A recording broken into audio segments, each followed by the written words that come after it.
ఒక్కసారి కొమ్మూరి గోల్డ్ కి కాల్ చేయండి. తాకట్లో ఉన్న మీ బంగారాన్ని విడిపించి మార్కెట్ ప్రైస్ కి వాళ్ళు కొనుక్కుని మిగతా డబ్బులు మీకు ఇచ్చేస్తారు. హాయ్, వెల్కమ్ టు మనం టీవీ. మనం టీవీ ఉన్నది మన కోసం.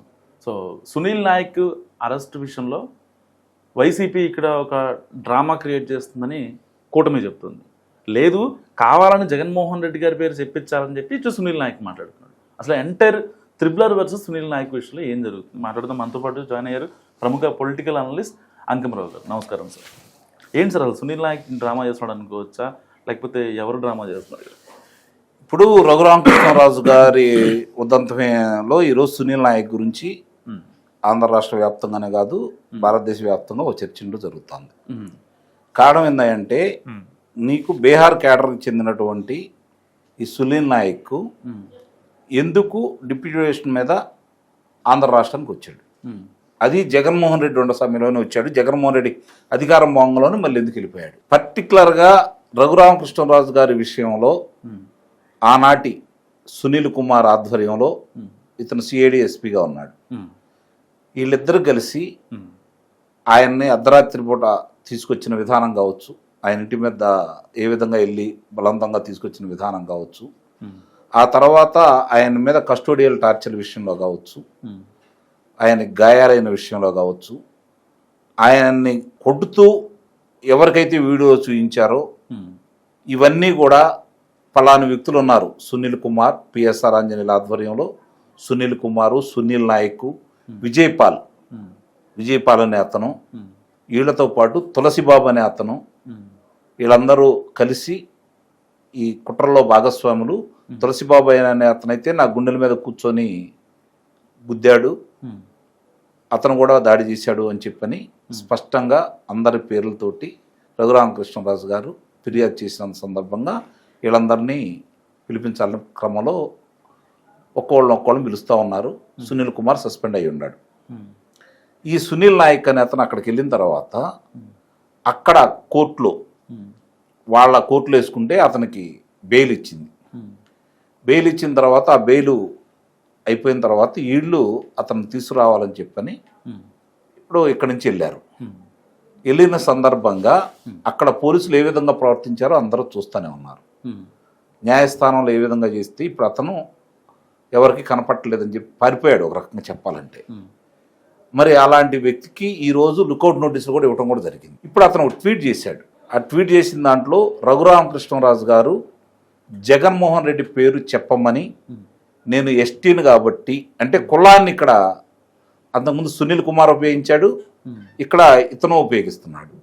ఆ రోజు రఘురామకృష్ణరాజు గారి మీద ఇలాంటి కార్యక్రమాలు చేయబోతున్నప్పుడు కులం గుర్తుకురాల. అదేంటి నన్నెందుకు చేస్తారు, వేరే వాళ్ళు చేయాలి కదా, నేను ఈ కులపాడిని కదా, నేను ఎందుకు చేస్తానని అనలా. ఆ కుట్రలో వీళ్ళందరూ భాగస్వాములే.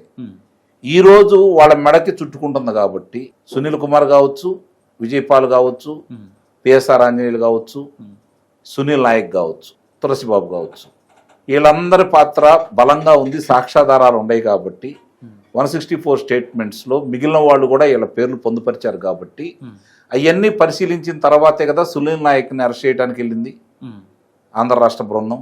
వెళ్ళిన తర్వాత దానికి రకరకాల కారణాలు చెప్తూ వాళ్ళు అతను తప్పించే ప్రయత్నం చేశారు.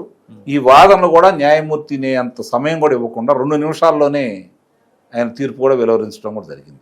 ఇవి ఆ రోజు పనిమాల ఇక్కడికి ఎందుకు వచ్చాడు డిప్యూటేషన్ మీద, ప్రభుత్వం వాంగంలోనే ఎందుకు వెళ్ళిపోయాడు, ఇది ప్రజలందరికీ ఈరోజు అర్థమైపోతా ఉంది. అంటే అతను సొంత మనిషి కాబట్టి తెచ్చుకున్నాడు, జగన్మోహన్ రెడ్డి జేబులో మనిషి కాబట్టి తెచ్చుకున్నాడు. ఈరోజు ఇక్కడ పని అయిపోయింది కాబట్టి పంపించేశారు. నిజంగా అతనికి ఎలాంటి సంబంధం లేకపోతే, అతను దీంట్లో పాలు పంచుకోకపోతే, రఘురామకృష్ణరాజు గారిని చంపాలనే ప్రయత్నంలో అతను ఏమీ చెయ్యకపోతే, వచ్చి అతని దగ్గర ఉన్నటువంటి సాక్ష్యాధారాలతోటి న్యాయస్థానం ముందు చెప్పి, అతను ఇప్పుడు సాక్షిగానే కదా పిలుస్తుంది, ఇలా రాకపోతే అతను దోషి కిందనే పరిగణిస్తారు. ఇప్పుడు వచ్చి ఇదిగో నా దగ్గర ఉన్నటువంటి సాక్ష్యాధారాలు ఇవి, నాకు ఎలాంటి సంబంధం లేదని చెప్పని న్యాయస్థానం చెప్పుకోవచ్చు కదా. అవును, ఎందుకు చెప్పుకోవట్లేదు అంటే ఎందుకు భయపడిపోతున్నారు? మీరు తప్పు చేశారు కాబట్టి భయపడిపోతున్నారు, తప్పు చేశారు కాబట్టి భయపడిపోతున్నారు. ఇప్పుడు దాన్ని కులాన్ని ఆపాదిస్తున్నారు. రఘురామకృష్ణరాజు గారు ఆ రోజు లోక్సభ సభ్యుడు, లోక్సభ నువ్వు ఐపీఎస్ పాస్ అయిన వ్యక్తివే కదా, లోక్సభ సభ్యుడికి ఎలాంటి ఆయనకి హక్కులు ఉంటాయో నీకు తెలుసు కదా. మరి ఆ హక్కుల్ని ఆయన రక్షిస్తూ మీరు ఏమైనా చేశారా? లేదు. ఆయన కొట్టారు అనే దాని మీద చాలా స్పష్టంగా ఈరోజు సికింద్రాబాద్లో ఉన్నటువంటి సైనిక హాస్పిటల్ వాళ్ళు ఏలు ఇరిగిందని చెప్పని, గాయాలు అయినాయి అని చెప్పని స్పష్టంగా ఇచ్చిన తర్వాతే కదా రఘురామకృష్ణరాజు గారికి బెయిల్ వచ్చింది. బెయిల్ వచ్చిందా లేదా? గాయాలు అయినాయి అనే సంగతి వాళ్ళు ఇచ్చిన తర్వాతే కదా. ఆ రోజు వాళ్ళు రిపోర్ట్ ఇస్తే పట్టించుకోలేదు. రఘురామకృష్ణరాజు గారు రిపోర్ట్ ఇస్తే ఆ ప్రభుత్వం పట్టించుకోలేదు. ఈ ప్రభుత్వం వచ్చిన తర్వాత రఘురామకృష్ణరాజు గారు నాకు అన్యాయం జరిగింది, న్యాయం చేయండి అని చెప్పని ఈ ప్రభుత్వానికి ఈరోజు వాళ్ళ మీద కేసు పెట్టడం కూడా జరిగింది. అవి అనుకున్నంత వేగవంతంగా జరగకపోయినా కొంచెం ఆలస్యమైన వాస్తవాలు అయితే వెలుగు చూస్తూ ఉన్నాయి. రఘురామకృష్ణరాజు గారి లాంటి వ్యక్తికే ఆలస్యం జరుగుతుందనేది అర్థమైపోతూ ఉంది. సరే, దాంట్లో ఎవరి పాత్ర ఉంది ఏంటనేది ఒక్కోటి బయటకు వస్తుంది కాబట్టి దాంట్లో ప్రముఖ పాత్రదారులు ఇందాక నేను చెప్పినట్టు వాళ్ళ 5గురే. వీళ్ళ 5గురు కలిసి ఆయన్ని కొట్టే విషయాన్ని వీడియో ద్వారా చూపించారనేది కూడా ఆయన చెప్పడం కూడా జరిగింది. త్వరలో అది కూడా బయటకు వస్తుంది, ఫోన్ నెంబర్లతో సహా ఆయన అన్ని విషయాలు ఇస్తున్నాడు. మరి మీరు వచ్చి మాకు ఎలాంటి సంబంధం లేదని మీ దగ్గర ఉన్న ఆధారాలు మీరు నిరూపించాలి కదా. ఎందుకు పారిపోతున్నారు? ఈరోజు జగన్మోహన్ రెడ్డి తండ్రి రాజశేఖర రెడ్డి ఉన్నప్పుడు ఐఏఎస్లు ఏ విధంగా అయితే జైలు పాలయ్యారో చూసాం మనం. ఈరోజు ఇతని హయాంలో చేసినటువంటి ఐపీఎస్లు, ఐఏఎస్లు, లేకపోతే వేరే ఢిల్లీ నుంచి వచ్చిన వాళ్ళు, రైల్వే నుంచి వచ్చిన వాళ్ళు, వాసుదేవరెడ్డి అదే పరిస్థితి కదా. మరి వీళ్ళందరూ ఎందుకు జైలు పాలవుతున్నారు? ధనంజయ రెడ్డి కావచ్చు, కృష్ణమోహన్ రెడ్డి కావచ్చు, బాలాజీ గోవిందప్ప కావచ్చు, మరి విశాల గున్ని కావచ్చు, కాంతిరామ్ టాటా కావచ్చు, పిఎస్ఆర్ ఆంజనేయులు కావచ్చు, సునీల్ కుమార్ కావచ్చు, సంజయ్ కావచ్చు, విజయపాల్ కావచ్చు, సునీల్ నాయక్ కావచ్చు, ఇలాంటి వాళ్ళు పేర్లు చెప్పుకుంటా ఉంటే ఎన్ని ఉన్నాయి? ఎందుకు జరుగుతుంది ఇలా? పక్కన 5 సంవత్సరాలు ఉద్యోగంలోంచి తొలగించేసి ఆయన మీద అన్యాయంగా కేసులు పెడితే పోరాడి గెలిచాడు ఎవరు? ఏబి వెంకటేశ్వరరావు. పోరాడి గెలిచారు ఏబి వెంకటేశ్వరరావు. మీరు ఎందుకు పోరాటం చేయలేకపోతున్నారు?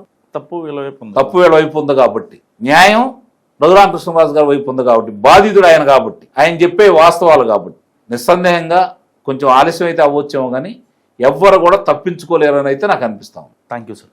సో ఇది అంకమరావు గారి అనాలిసిస్. మీరేమనుకుంటున్నారు? మస్ట్ కామెంట్ చేయండి. చూస్తూనే ఉండండి మనం టీవీ.